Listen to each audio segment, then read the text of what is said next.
Well, good evening, everybody, and welcome to the first edition of the Warrior PATHH Round Table. And we're really excited to be hosting across a range of platforms, from our private Facebook group focused on Warrior PATHH to our YouTube channel, to our Boulder Crest Foundation Facebook page. And I'm sitting here, I'm Josh Goldberg. I'm the Executive Director of the Boulder Crest Institute.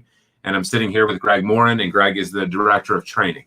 And we're super excited because we have 4 amazing Warrior PATHH alumni who are sitting with us. And so as a quick primer for those who are watching and listening who may not be familiar with Warrior PATHH, Warrior PATHH is Boulder Crest Foundation's flagship program. And it is a program for combat veterans and first responders. And the program is the only and first ever program, as you can see in the scroll bar at the bottom of the screen. It's the first ever program based on the science of post-traumatic growth. It was developed in collaboration with lots of people, including Dr. Rich Tedeschi, who's the distinguished chair of the Institute and is the founder of the term post-traumatic growth, and Dr. Britt Moore, who is a twice deployed clinical psychologist.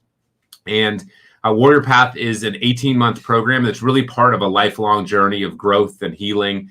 And it starts with a 7-day initiation at one of our locations. We have a place in Virginia, a place in Arizona, and 3 of the people you'll meet tonight are on our mobile training team, which travels around and will, in fact, in light of all the stuff that's happening in the world, be doing a program this week starting on Friday in Virginia at our sort of sister organization.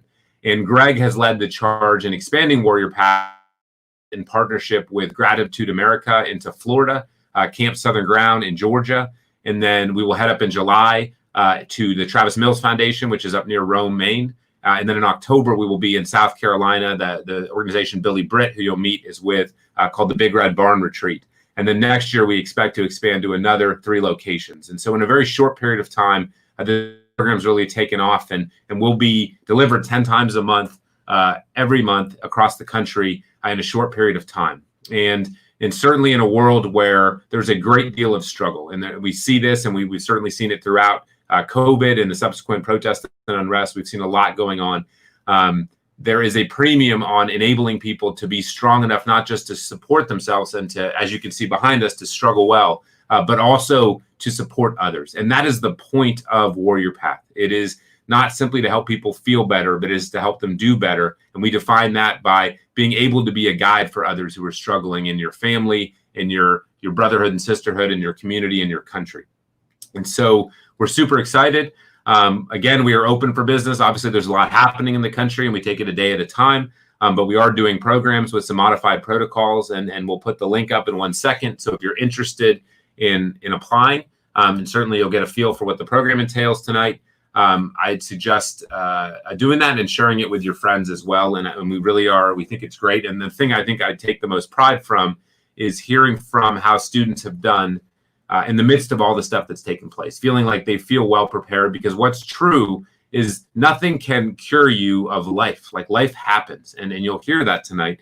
And the question is not what is going to happen or will bad things happen, but what do you do and how do you respond to those things and what choices can you make? And so we're super excited to be able to introduce you to some amazing people. We'll bring them on one at a time, and then we'll have the group with us. And find out a little bit more about them and learn from them and learn about them. And certainly on the comments side, you guys can message us, and we're obviously tracking that, and we'll be sure to respond to your comments that you may have. So with Greg, with that, I'll turn it over to you if you have any introductory remarks, and then we'll bring on our first guest, Erika. Yeah, the only thing I'll add is when you see the StreamYard link, the platform that we're broadcasting out of across the multiple platforms you're seeing this on, is click on that link and put your name in.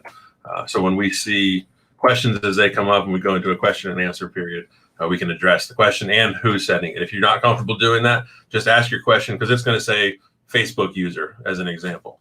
So if you're not comfortable clicking on links and so on and so forth, just add your name, first name to it, so we can address you as we get into questions a little bit later on. But with that, let's dive into getting to know who's with us. Erika, how are you? Good. How are you? I'm excellent. It's awesome to have you here. Could you do us a quick introduction? Tell us who you are, what path you came from, and a little bit about you. Sure. So my name is Erika. I went through Warrior PATHH Class 72 in Virginia back in October of last year. I am a 6-year Army vet and have been out since 2012. Excuse me. Warrior Path definitely got me back on my feet, and as I like to say, scraped all the dried food off my plate that the dishwasher couldn't get rid of so that I could take more on. Before I came to Boulder Crest and to PATHH, I lost my dad to colon cancer December 1st of 2018. And right now, my mother is in home hospice from breast cancer, and maybe just a couple more months. And because of PATHH, I am able to handle that shocking news so quickly after losing my dad. And I've got my mom here with me. So yeah, that's a little bit about me. Awesome. Thank you, Erika. And you certainly are an example of what it means to live well and struggle well, and take the things you've learned, the experiences you had, the training you've had, and apply it moving forward. And to be strong for you and for your mom. It's an honor to have you here with us this evening as we chat about Warrior Path and what it affords us and what it affords those that come through. So thanks for hanging out with us. And thanks for having me. Next, we will introduce Mr. Ian Ritchie. Ian, same thing, brother. Great to have you here. What PATHH class would you come through, and a little bit about you? Ian Ritchie. I went through PATHH class 037 down in Arizona. Seems like forever ago. It's like 2 years ago, a little over 2 years ago. I reside in Sioux Falls, South Dakota. I'm part of the mobile training team now, and finally getting ready to kick off another program. It seems like it's been forever, but like Josh said, we're back to work. Get to start a program this Friday, and couldn't be more excited. Awesome, man. I appreciate you hanging out, being here, and definitely, I know we're all excited to get back into some live action programming here this Friday. We got to double down on the next one here. We have Brian Hood and Billy Britt. Brian, why don't you go first, and we'll stay with the guy here. Okay. All right, yeah, Brian Hood. I live in Nixa, Missouri. I attended PATHH class 22 in February 2017, and I am a PATHH guide with the mobile training team.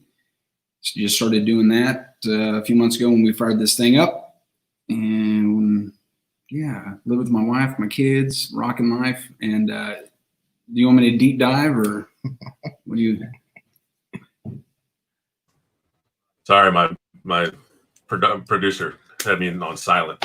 Yeah, just what got you here a little bit, little brief 30,000 foot view. What got you that seat? So, Army veteran. I retired in 2018, 26 years. I did some work overseas for the government as well. And one of my friends who was involved in this program got me into this program. I owned a CrossFit gym at the time, had it for about 6 years, and I just kind of started to decline over a long time. And so he encouraged me to come, and I came, and it did change my life. It restored hope in my life. New possibilities was a big thing. Done a lot of different things since then. It's been good. It's been great for me, my family, and everybody who knows me. And yeah, that's a nutshell 30,000 view. Yeah. William. There we go. Yeah. All right. Yeah, my name is Billy Britt. I graduated out of Arizona, class 57, a little bit over a year and a half ago. And I'm from South Carolina. That's also this location that we're starting to bring the Warrior Path down there. And I think October, September, we've been building that for working on it for about 3 years now. So I'm been a part of the mobile training team, soaking up as much knowledge and training and background, learning the ropes up here with them. So that way I can help start to deliver the program down there whenever we go live. So just soaking up all these great opportunities. A little bit about me. Joined the Marine Corps after 9/11, infantry, all that stuff.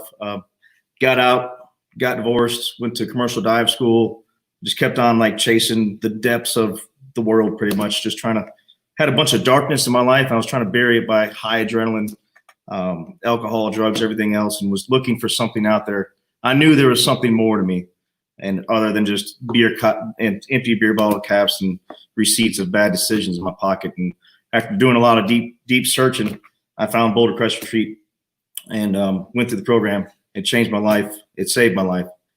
And I've been such a huge advocate for that in South Carolina, that we've teamed up with some great folks that had the same vision as Boulder Crest does. And now we're bringing the program that inspired me to my hometown. So I couldn't be much more happier. This is a best program ever. Yeah, and we look forward to getting down there in South Carolina, in Blythewood, and kicking off in October with the Big Red Barn retreat and their team down there. So, and I want to say a couple things for those listening. And again, it depends on your level. Some of you are alumni, some of you maybe followers of Boulder Crest, is, what is true. And this isn't just true in the military and veteran world, so don't take this as us bashing the VA in any way, who we do have a partnership with, is that our mental health system across the country isn't working very well. And for most people, they find the mental health system, and Greg and I are civilians, it's inaccessible for a lot of people. It's daunting. It's scary. There's a lot of reasons why people don't go seek help. And then for those that do, it often doesn't prove very effective. And I think one of the things that we, and Greg and I think, are probably the two luckiest civilians on the planet Earth, because we get the chance to not only spend time with the most remarkable group of men and women that we've ever met, but also had them significantly impact our lives, teach us what a life worth living looks like, teach us what strength and courage look like. And so at the core of what Warrior Path is about is harnessing the power of military training and first responder training and experiences, and the power of the brotherhood and sisterhood. And the recognition that if you talk to anybody who's been in the military or first responder world, they can spot each other across a room. And there's a lot in those interactions that doesn't have to be said. And I think that that's a super powerful part of this journey, is the recognition that people who have shared experiences, as Brian says, same mud, same blood, tend to have a better capacity to connect and support each other than well-meaning people who may not have any context for that sort of experience. And that's really what drives a lot of what Warrior Path's about, and what post-traumatic growth is about, is the recognition that people who've been through a certain set of experiences and learn from them are the ones that are best able to connect with and support and guide others who are dealing with similar experiences. And that's kind of at the heart of what you hear. And when you hear that Ian and Billy and Brian are on the mobile training team, is that the connection they have with their brothers and their sisters is something that Greg and I could never achieve. And we say that with a great respect and admiration about that. Yeah, it's what you see on the screen to our right is a wealth of knowledge and experience, unmatched training, and hearts that are bigger than most people get to experience. And like Josh said, we're fortunate to get to be a part of it. Two outsiders on somewhat on the inside. And what we want to do tonight is really draw on their experience and draw on their knowledge and share from their perspective what Warrior Path is all about, and what it brought to the table for each of them and their teams and their families, and kind of take it kind of as not a Zoom focus, but a 30,000 view of what's possible when you get to engage with Warrior Path and move through the 7-day initiation into the 18 months and lifelong journey of strength and growth and mission and purpose and service. So Erika, I want to start with you, or we want to start with you. And I think, can you talk a little bit about maybe what you thought you might encounter at Warrior Path versus sort of the reality, and what sort of hit you, and sort of wisdom, ideas, practices that were impactful for you? So I really didn't have much of a clue what to expect when I got there in terms of what the program was going to be. So what I didn't remember to say in my introduction is that I have Joe Wood to thank for me coming to Boulder Crest. And Joe is out in Arizona, and he is an amazing guy. I used to work with him when I was in the Army. And for a year and a half, I kept telling him, no, no, no, I'm fine. I'm good. I don't need that. It's okay. And he kept poking me very gently. You need to do this, Erika. And I finally did. And the biggest thing that, or the most immediate that I didn't even realize was an immediate change, but it really was until I got home and my mom made a comment that I was brighter and I wasn't scary anymore. But for me, it was TM, so Transcendental Meditation. It 100% changed my life. It has calmed me down. It has, I don't even have words to say how absolutely amazing it is. But I can tell you that my son learned over Christmas break, my mom learned in January, and my amazing boyfriend learned in February. So we all do TM together. I get to do group TM sessions almost all the time. It's amazing. I have helped my mom. She's done TM seminars online with Diana, who taught me. And Diana's in North Carolina. So it's amazing to have her right here by us. And it has helped my mom with her pain. It has helped my mom work through her feelings and everything going on with the cancer. It has helped me, obviously, as well with that. But for me, TM is by far the best and most amazing wellness practice that I got out of the Warrior Path program. So that's my biggest takeaway. I love to learn, so all the different books and the reading and things like that, those are awesome too. And I love quotes. So Coach, I love all your daily quotes. Those are so awesome. And Anna hits me with good ones quite a lot that I'm like, oh, I needed to read that one today. But TM is my thing by far. And for those watching, so during the course of the 7 days, we teach 31 different wellness practices, and wellness practices are designed to enable us to regulate and manage our emotions. What's true is if we can't, as Ken Falk, our chairman and founder, likes to say, if you cannot self-regulate, you will self-medicate in an effort to try to find some level of balance. And if you've seen any of the statistics, especially related to COVID, what you see is massive upticks in alcohol and drug use, porn use, significant amounts of domestic violence. What you see is a picture of life and what happens when people don't have effective practices. And what's true is that the vast majority of people in the world that we live in are living a roller coaster life and are not able to effectively manage their emotions. And therefore, if you can't manage them, they manage you. And you end up essentially letting your emotions guide your actions, which every single person knows who's listening to this, that's not a great idea. It's definitely a recipe for a lot of regret and some shame and some difficult the words that you can't unutter. And that's part of a core focus. And as Erika talked about, transcendental meditation, or TM, practice 20 minutes twice a day. If you're interested in it, you can look up tm.org. It's a great practice. They've done great research looking at TM versus traditional mental health practices. And certainly TM does much better. And one of the main reasons why is a core kind of component of Warrior Path, which is we seek to do at all costs to avoid being a catch and release program, meaning that someone might be struggling and they come to something for a week. Our places, as Erika and Billy and Ian and Brian would tell you, are beautiful. The people who work here are beautiful. The food is beautiful. You're going to feel better while you're there. The question is what happens when you get home and life punches you in the face. And that's, I think, at the core of what we focus on, which is why Warrior Path is not a treatment program. It's a training program. Because as Erika, in an incredibly sad exhibition of, is life doesn't stop, right? You can't go to a program and neuter life. Life keeps happening. And those lives are filled with some of the most difficult things imaginable. And the question is, how are you able to deal with that? And I think, we look at Erika with the most profound admiration for the love and respect and connection that she's been able to create with her mom. And that's kind of what we're focused on is there's no quick fix to life, right? It's hard work. And life isn't hard, it's hard work. So if we can pick up on this idea of takeaways and sustainment, Ian, if you could talk a little bit about, your journey home, the things you've taken and what it is you've integrated into your life. And I think importantly, as Erika just told us, which is amazing, is how you bring the little ones? I know it's your daughter's 3rd birthday today. How do you bring the little ones and your girlfriend into that mix, especially related to gratitude would be awesome. Yeah,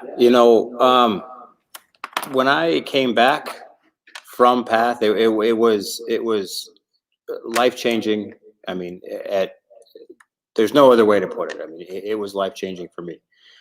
It changed the trajectory of what I was doing in my life. And then coming home, it really,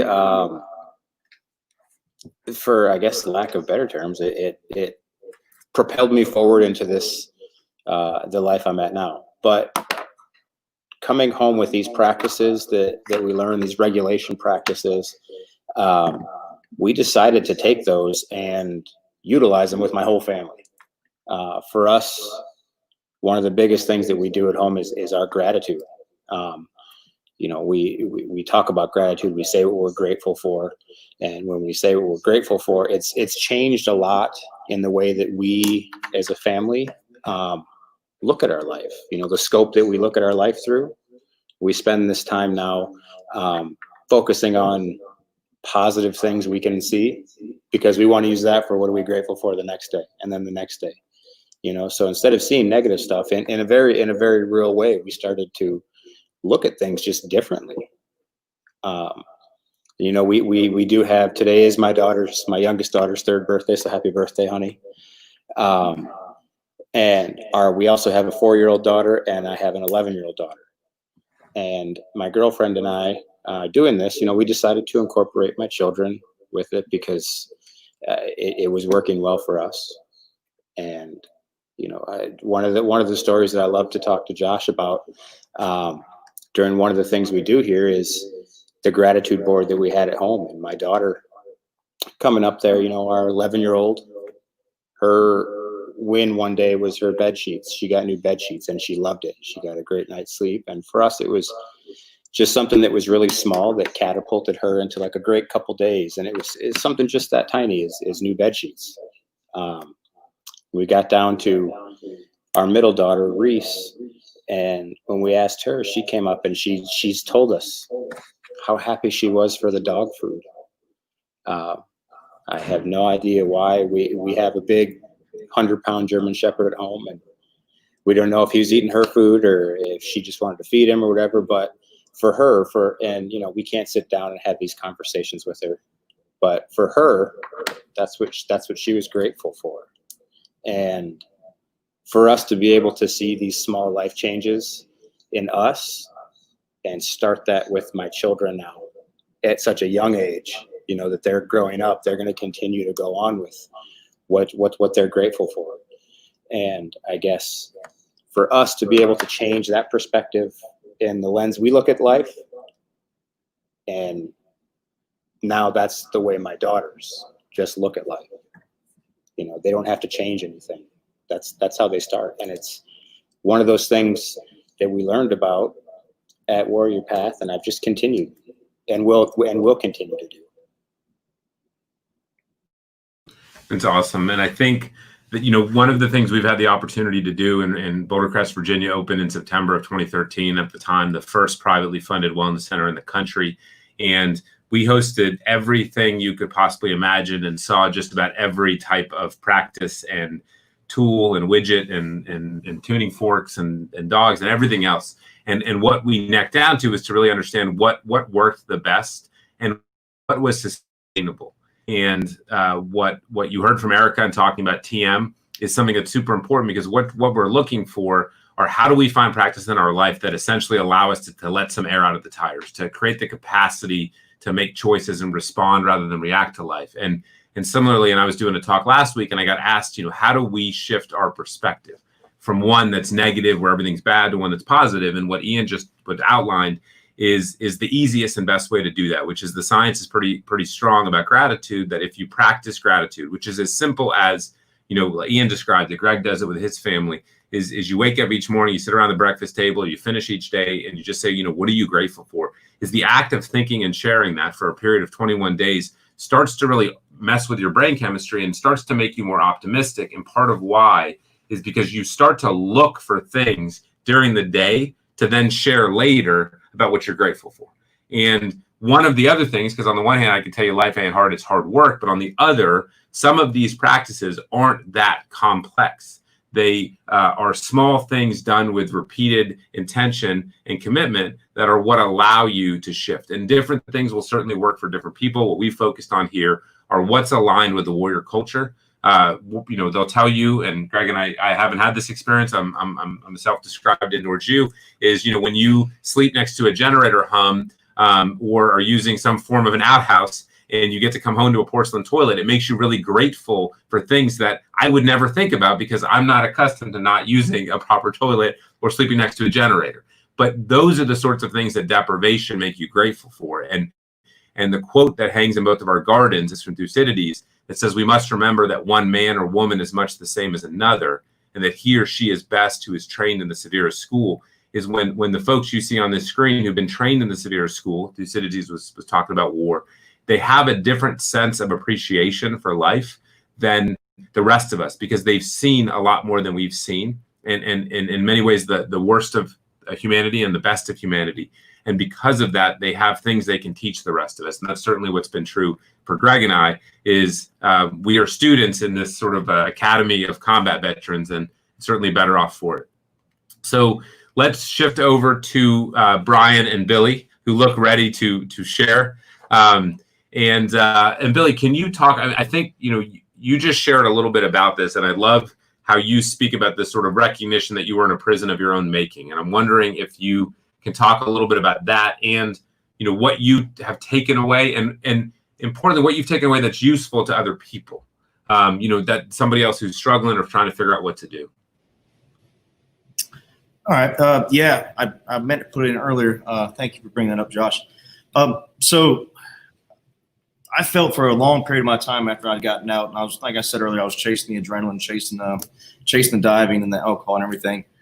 And I knew that there was more to me. I knew that I felt that there was another side of the coin to Billy Britt. And it was, felt like I was trapped in a prison pretty much. And I didn't know how to get out. I had no idea which way to go. And I would try one thing, it wouldn't work. I would try another thing, another direction. That wouldn't work. And the alcohol sure didn't help. And it wasn't until coming through the Warrior PATHH program that I think even closely on day 3, it didn't take long. There's a lot of oh wow factors that happens when we go through the program. But I found out that the keys to my own prison were sitting right there in my pocket the whole time. Josh Oswald, he taught me a lot about that. I give out a lot of that to Josh, but out of Arizona. But knowing that that's where you're the one holding yourself back. We had all the tools, all the training, all the abilities that were forged in combat or first responder training that we had. We had everything that we knew we had everything that we needed. Just one little small shift, and that's what Boulder Crest did. It shifted me enough to where when I got sent back home after my 7-day program with the amazing wellness practices and the smiles on the faces of those that loved me, that greeted me with arms open, I was told, Billy, you're glowing, you're happy, you're calm. Had a brand new outlook on life, a better appreciation for life, if you will. It was just it was exactly what I needed and exactly when I needed it. And it was amazing. I don't have enough words to sit here explaining about it. We could go on for hours and hours about that 7-day intensive program, but it's the 18 months that's helping out now. And it gave me my keys to my life back. And I couldn't be more grateful. And I can't wait to, every time we do these programs, we're barely just getting our feet in it, but the joy that comes off my face, my team's face, and coach, as we get trained by him and we go through these programs and deliver the programs, it is so gratifying to see the change that people have. And you just want to grab them by the throat, like, there's so much more to you. And in day 2 or 3, it's going to come out and you're going to see, how bright you can shine. And it changed my life, man. This is the best program. It really is. I'm so happy to be a part of it.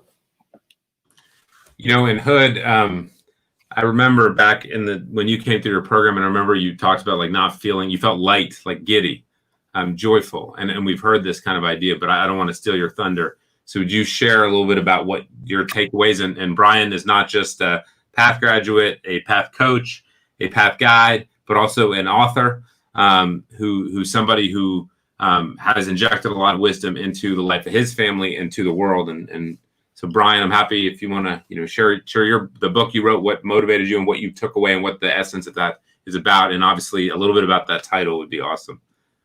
Sure. There's a lot of takeaways, and probably the greatest takeaway for me were the 3 principles that I said that I would start walking my life on. That would kind of be the bedrock of my path forward, and that's grace, patience, and understanding.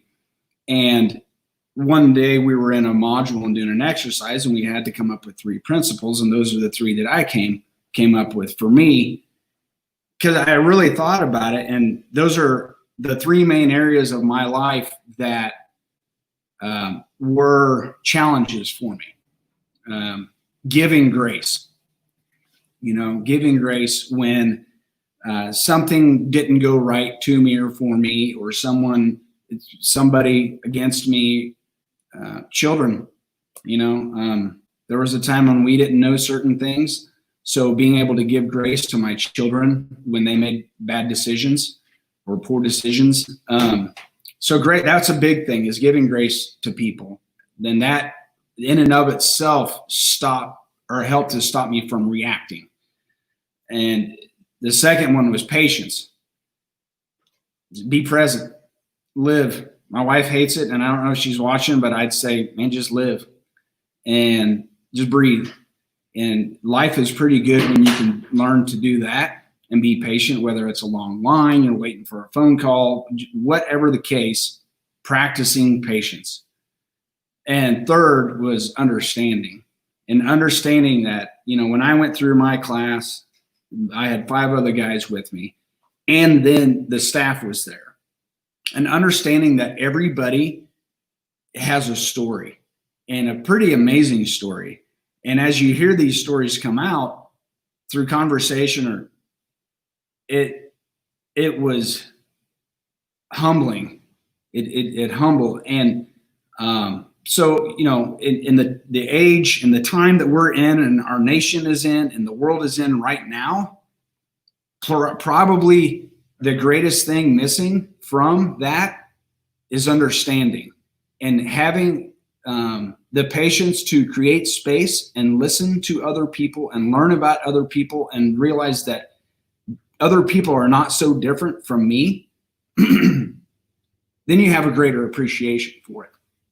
So those were probably my 3 greatest takeaways. And so you mentioned my book. I don't talk about it much anymore. Not that I'm against it, but I don't know, kind of embarrassing, I guess. But Forged in the Flames of Agony and Laughter. And that saying came up many years ago. I think we were sitting around a campfire in Western Afghanistan, possibly, and, just thinking about brotherhood. And war or basic training, or rushing a fraternity in college. I've never been to college, but I can imagine this, agony and laughter. And that's how brotherhood or sisterhood is formed, because it's an understanding, same mud, same blood, like we're all in it together. So after I left PATHH in February 2017, I was like, yes, I'm ready to do life. What am I going to do? So, because it started opening up all these new possibilities for me. And I just decided to write for like a month. I've always kind of liked writing. I guess I'm a closet writer, and just keeping a log, like journaling is one of the practices that we learn. So I started journaling, and I've got 4 kids and a son-in-law. So one of the things that we were challenged with was write a eulogy. And, so you start thinking about the end, and especially if you have children, man, if I were to pass, tonight, tomorrow, whatever, if I were to pass, what are some things that I wish I would have told my children, and their children, and then, my legacy? What are some things I want them to know about me? And I feel that's so important, because words right now, if I don't know if this is recorded or not, but words just, it's like dust in the wind, Kansas. You know, and it just, it goes, you know, and people will, you know, they'll try to paraphrase or misconstrue what was said, but recorded language is there forever. I mean, look at all the stuff we still read from 3,000 years ago. So that's huge to me. And so I decided to take time to create a journal or a book, if you will, for my children. And then primarily that's what it was for. And I wrote in every book, and I gave one to each of my kids, even my 9-year-old. And that's important to me, and to share that and share what I've learned, you know, life and experiences. And, you know, because you know how it is. Young kids, you tell them whatever you have to tell them, but we're just dumb parents. What do we know? But I've been on the other side of a few mountains that I've climbed. And so, and as we all have, so share that, you know, it's with soldiers, airmen, you know, with service members, we are trainable people. So if we can get quality training that will help make the world a better place, make us better people, start with ourselves, our families, our community, our state, and so forth. But you know, we can train others with the training that we've received. So that's kind of my mission, and why I appreciate so much being here, is to be able to continue to, we're a force multiplier is what we are, for using military jargon. Well, that's exactly what we are. We're force multipliers. Erika and every PATHH graduate, we're force multipliers. So if you can imagine the magnitude and the movement that we can create with what we've learned and how we've changed, and take our training and our experiences and put them together and blast it out to the world and teach other people, like, dude, what are you guys fighting each other for? Like, you know, listen to each other. Let's have a conversation. Let's start some dialogue. Yeah, it's pretty deep stuff, man. And I dig it. You know, I've read, I don't know, 40 some books in the past couple of years. And I used to read maybe one a year if it was full of pictures and came with a box of crayons. So, you know, learning is I'm hungry for it. Was that?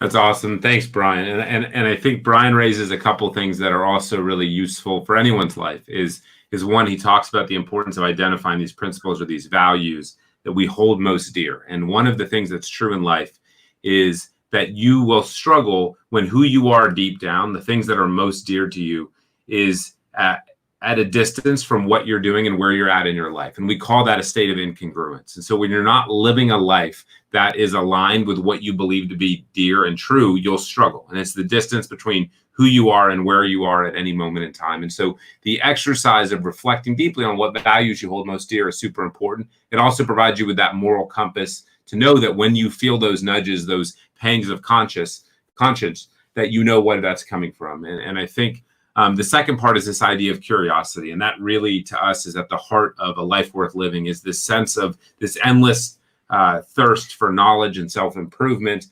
General Mattis famously said, if you haven't read hundreds of books in your life, you are functionally illiterate, because our life experience as an individual alone isn't sufficient to teach us everything we need to know.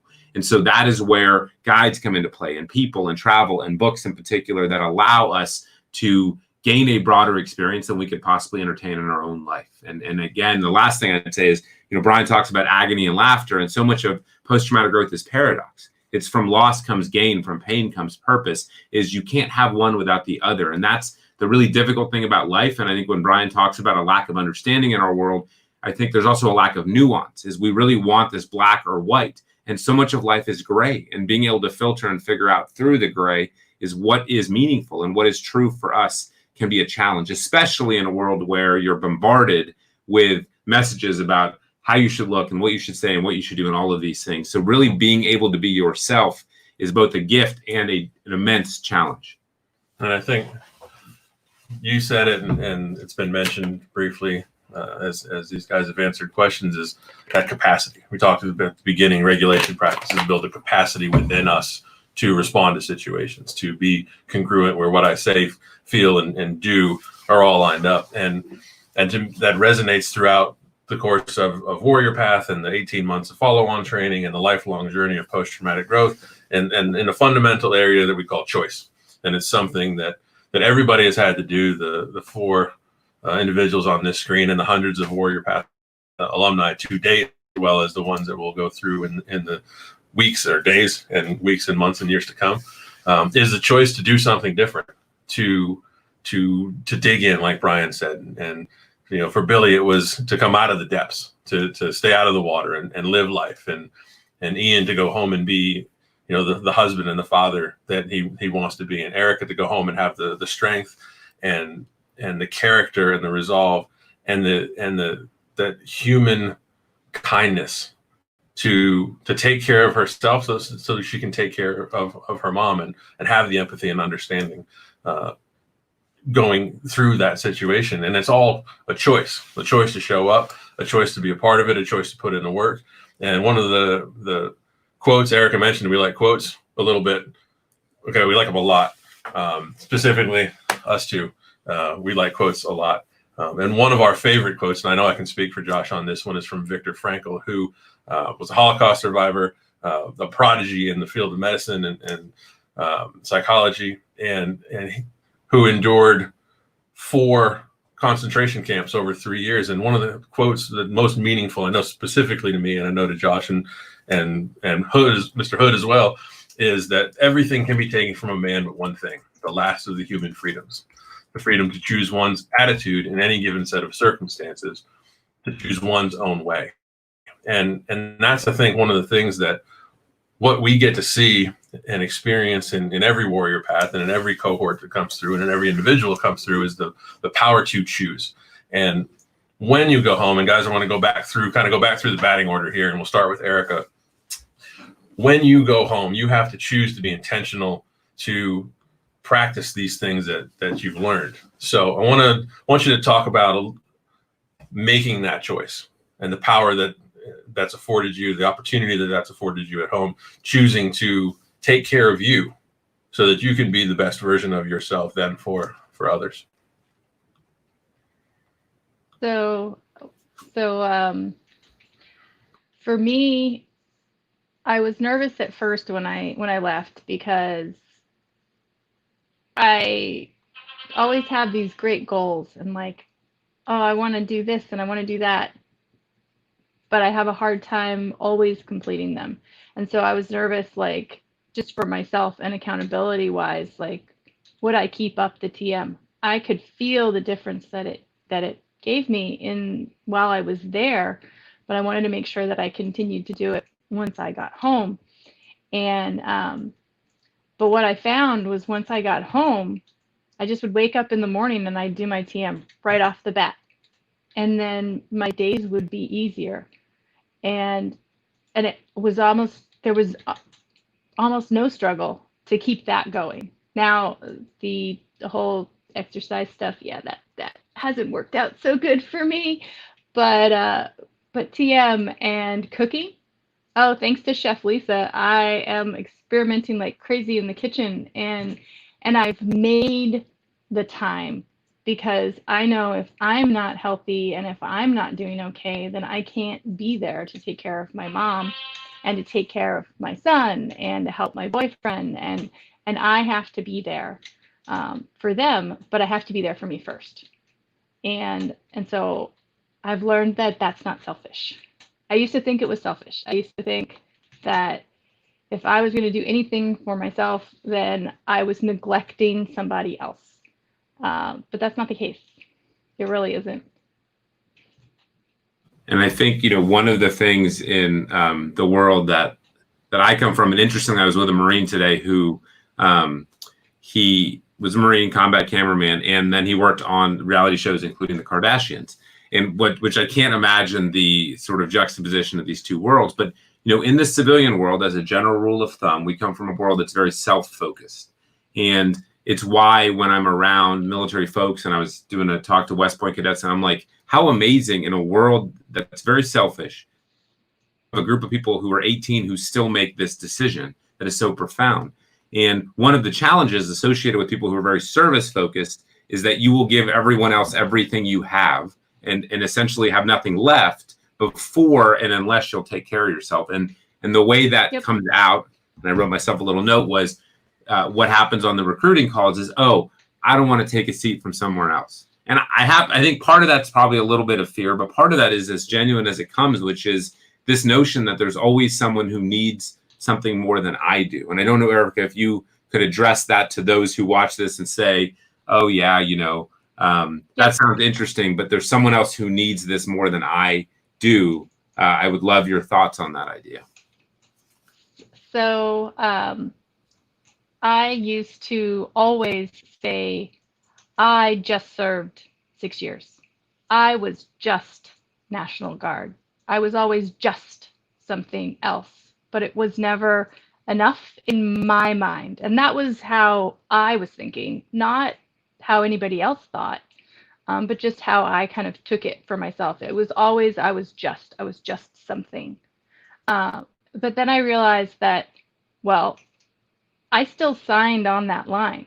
I still joined. I still served 6 years. I still deployed to Iraq. I did all those things. And it's not just, there's so many people that don't do that. Therefore, I'm not just somebody. I'm me. And so I've been working to get past that just. I also used to be extremely scared of what everybody thought of me. And I know that I was taught that. That's what I learned. And so one of the things that we went over at Warrior Path is we did what's called MOS, or My Old Story. And you looked at your family members and what they taught you, good traits and bad traits, and then what you were going to choose to stop those bad traits from you passing them on. So for me, passing them to my kids. And so that really opened my eyes and kind of helped me realize where I got that whole worried about what everybody else thought. So I know this is going to sound kind of funny, but this is me. I got back, I got to about February. I got back in October, and I went and got this tattoo. Let me see if I can get it on camera. So there we go. I got this this tattoo, and it's in memory of my dad.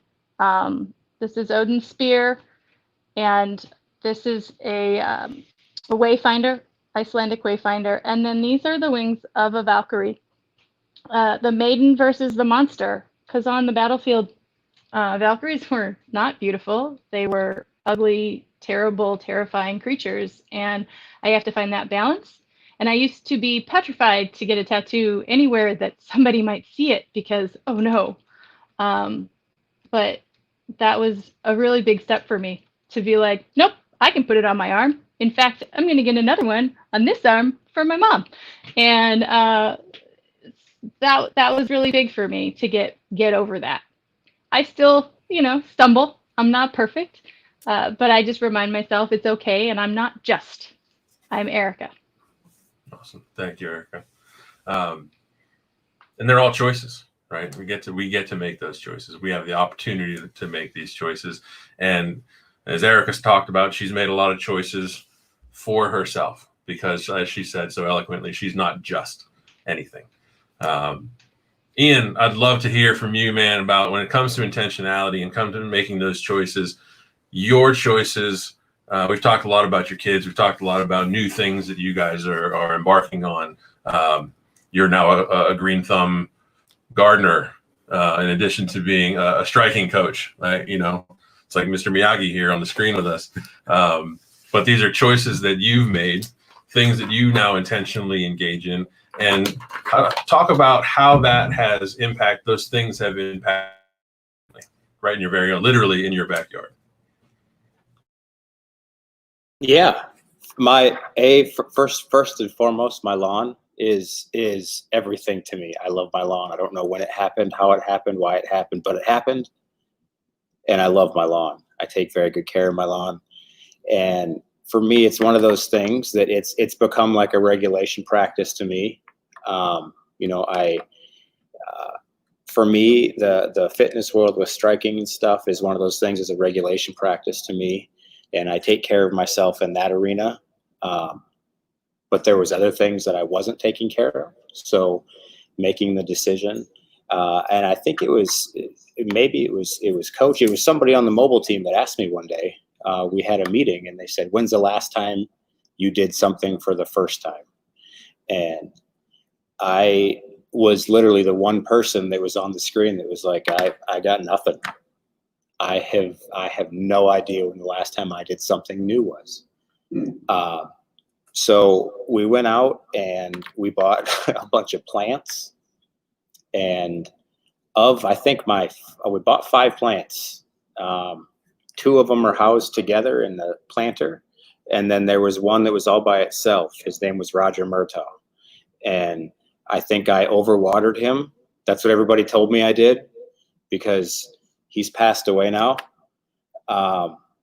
But my other 2 plants, Ace and Gary and Walter and Jesse, it was Josh. We were talking one day and he's like, the moral of that story. And I was like, what? And he's like, everybody does better in a pair like that. People work better together. Things work better together. And I was blown away. So yeah, my intention-wise, going home, I had the intention of trying things to better my life in a small way. And then those add up to these big ways. In the gym that I coach at home, it was the same thing. I took the question that I learned from somebody else, took it into my own world and did, something new for the first time. But then I also regurgitated that back out to other people.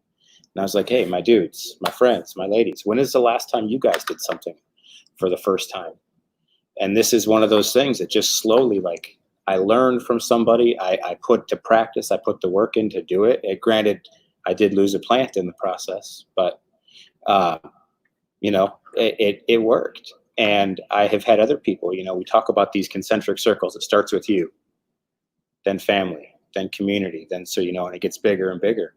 And it was just really cool to see that looking down, from the 30,000 foot and seeing like, wow, this worked for myself.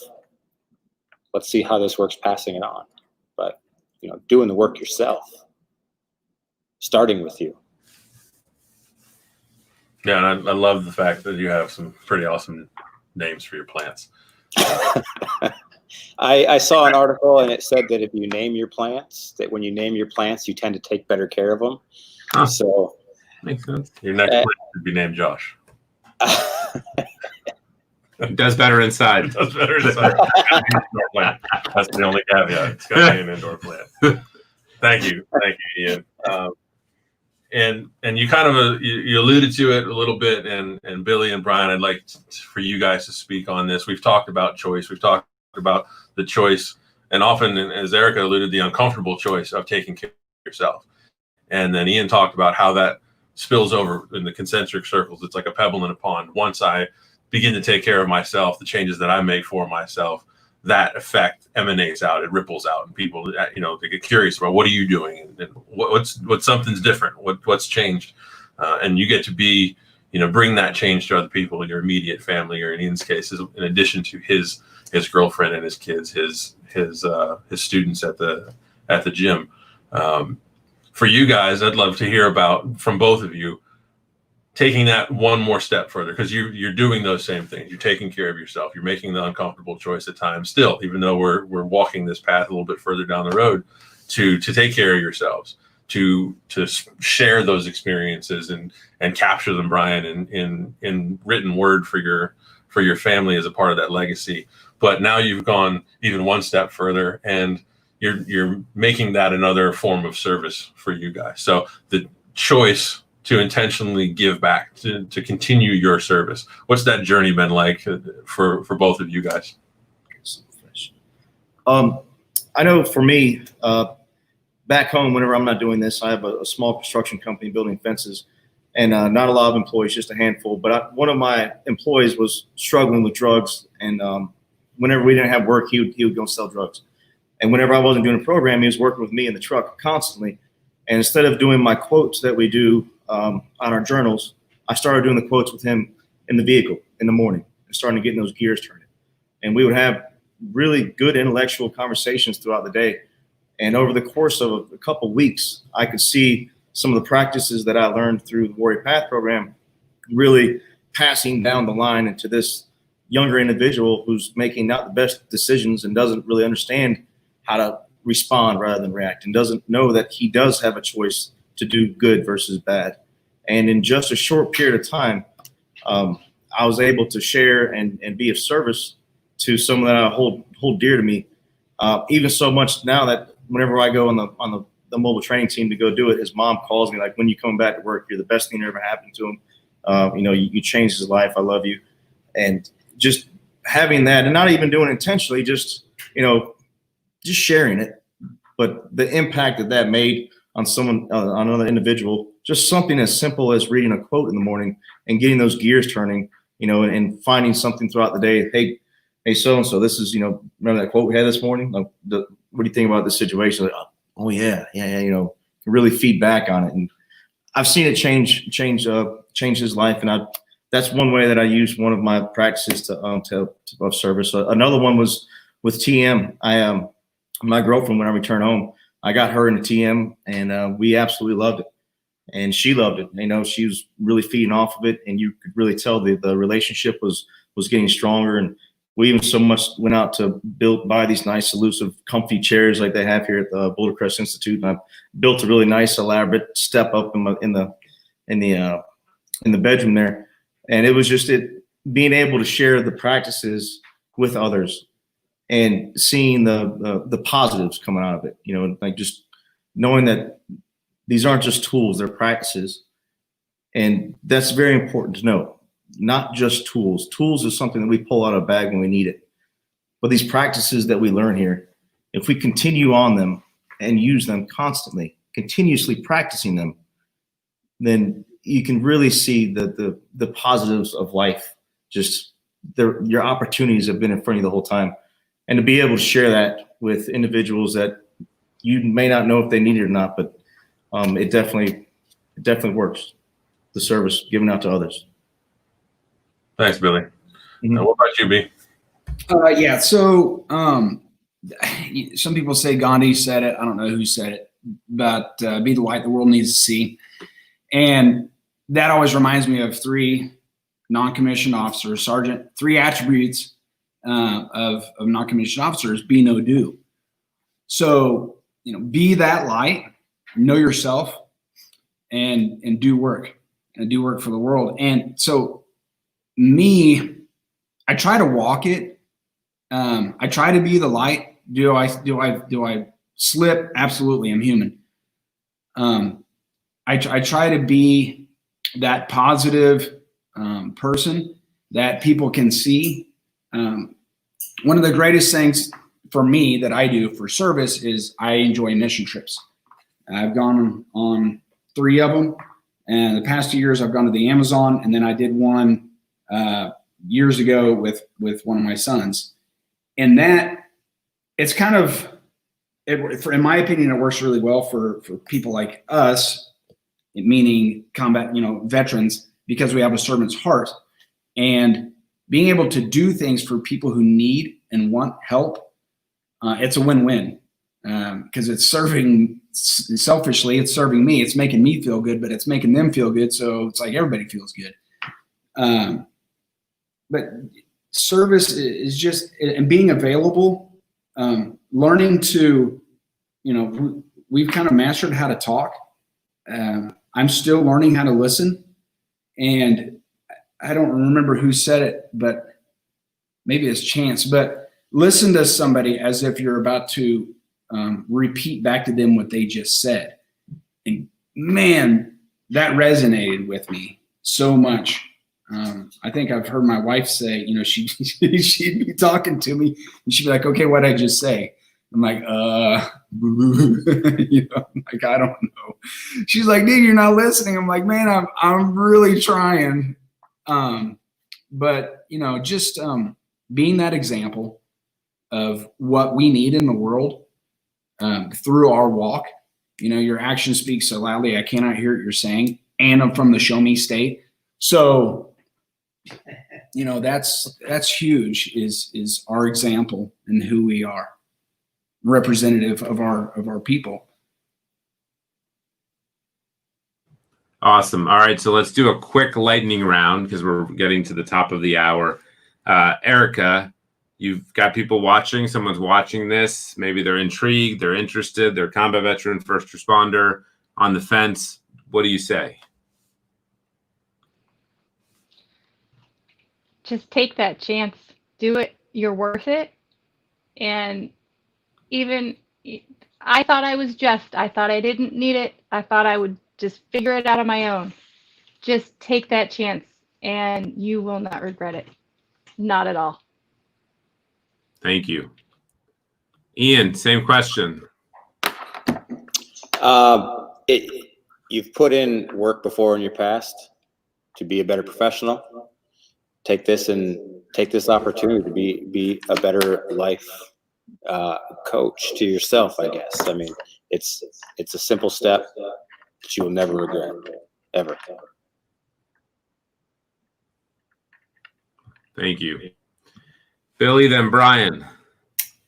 Yeah, you deserve a better life, and so does your family and your loved ones. And that step that you're going to take, it's not as big as you think. I promise you. And the keys that you need to unlock it are right there in your pocket. It's not that hard. Just reach down, reach out to us. I promise you can unlock it. It's worth the step. Brian. Somebody who's on the fence, like, man, I'm on the fence about it. I would reply with, how is what you're doing working for you now?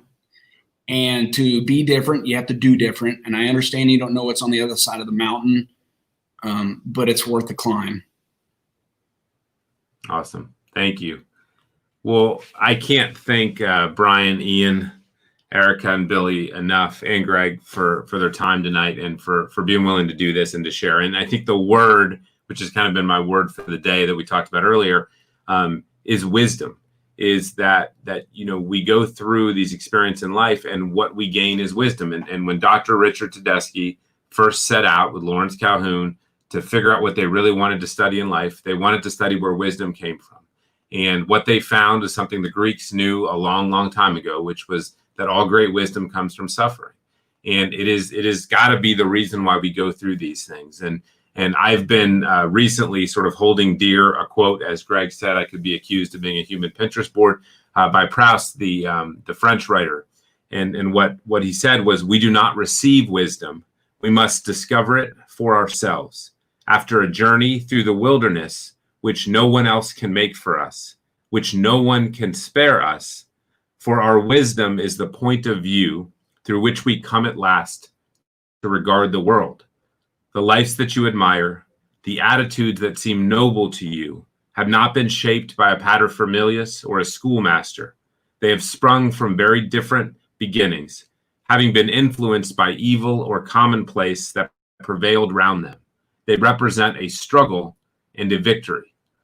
And I think, as I think of those words that I read earlier today and I read again now, as the people who are on this screen, as some of the wisest people I've ever met, and wise because of their struggle, not in spite of it. Strong because of their struggle, not in spite of it.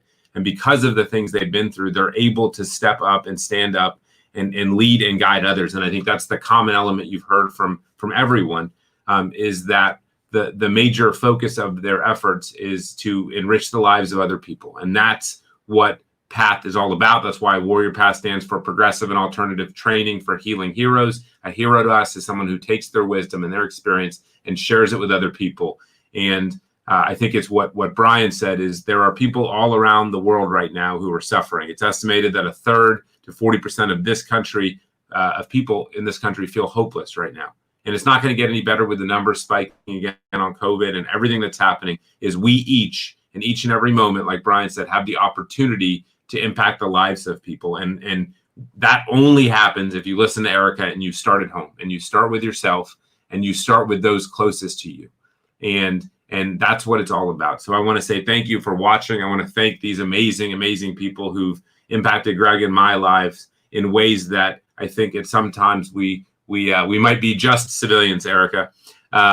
but who've been very blessed and very fortunate. So with that, we'll sign off and say thank you. If you're interested in learning more, go to bouldercrest.org. We do have a beautiful new website. Check out the Warrior Path page, which is under programs. You can learn more. You can apply. And like I said, we do have some openings as we're going to be back up and running. And we are back up and running starting on Friday. And I know it's exciting. We have someone who's coming on Friday who listened in. So Richard, we look forward to meeting you. And thank you all, and struggle well. Be well. Thank you.